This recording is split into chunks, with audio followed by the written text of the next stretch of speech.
again, everyone. This is Ryan, or Peace and Starlight, if you follow me on Tumblr. I've gotten a few comments and emails asking for updates regarding the surgery I had last May on my shoulder, the capsular application, which was actually not a capsular application. It was a capsulorrhaphy, I think is what it was actually called. Sorry, but I had the logistics down. I just had the wrong name. So basically, to recap, for any of you that don't know, I have a disorder called ehlers-danlos syndrome. I was diagnosed January of 2011, I believe. Yes, yeah, January 2011. I saw a geneticist at University of Virginia's hospital, and he diagnosed me as hypermobility disorder. I haven't yet found someone who will run the tests on me for the other types of EDS. It's a lot of blood work, a lot of money. They won't cover it, etc., etc. So I'm still working on that. But anyways, what that basically means is most of my joints are very, very loose. I have extreme joint laxity in almost all of my joints except for my knees for some reason. Anyway, my fingers do weird shit like that and go back way too far, and the norm.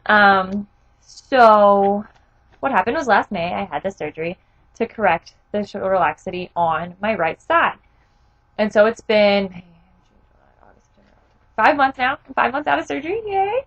After surgery, I was in a sling for almost 10 weeks.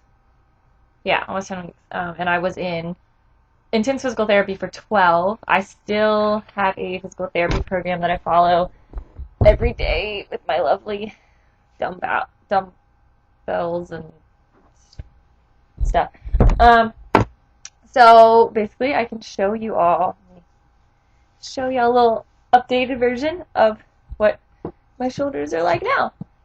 So this is my, if you go to my last video, I showed what this shoulder, my right shoulder, this is the shoulder I had the surgery on, the range of motion that I have, and it was crazy and just absolutely insane. I don't even know how to describe it to you without saying that.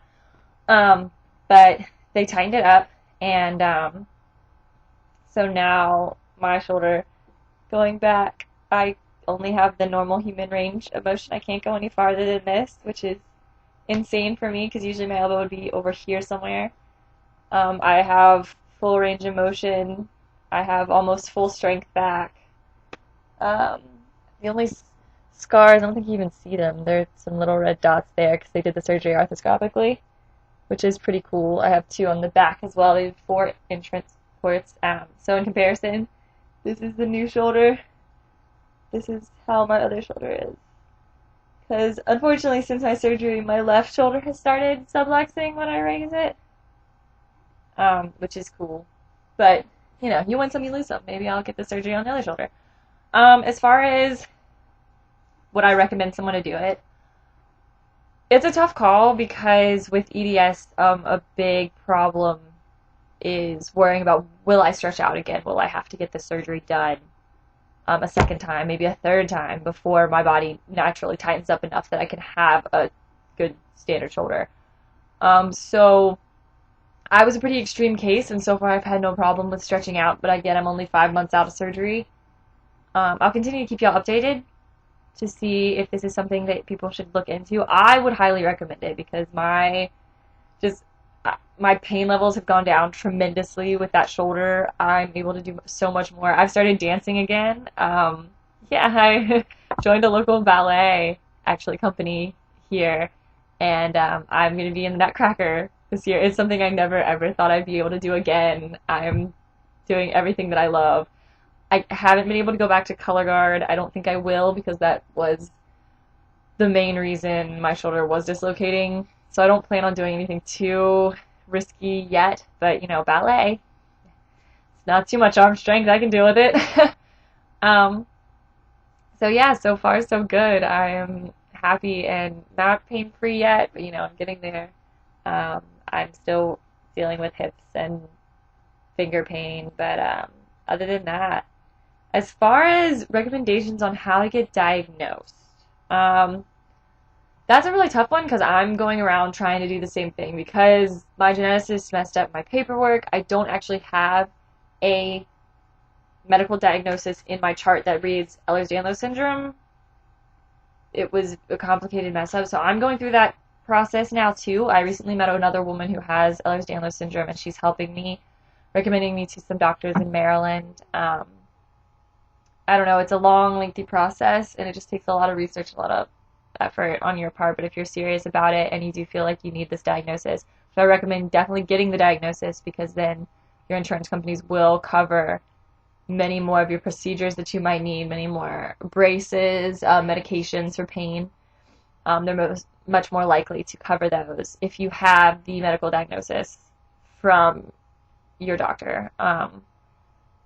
But other than that, I'm not actually under the care of any doctors right now. I'm not, I'm on some herbal medications for pain. But other than that, I've taken my physical therapy into my own hands, and so far it's working out marvelously. I'm looking for a general practitioner that recognizes EDS now. I'll keep you updated on how that goes, because I live in Virginia, and that's proving to be impossible. But yeah, I hope that this was helpful a little, at least, to some of you. Feel free to email me, comment below about any other questions you have about Ehlers-Danlos syndrome, braces that I use, medications, tips, pain things. I'll try to post more videos and make this more active since it is really getting out there and helping people. But yeah, don't feel free to shoot me a message on Tumblr or an email. I'll put my stuff below. I hope you all are having a marvelous Sunday afternoon. Peace out.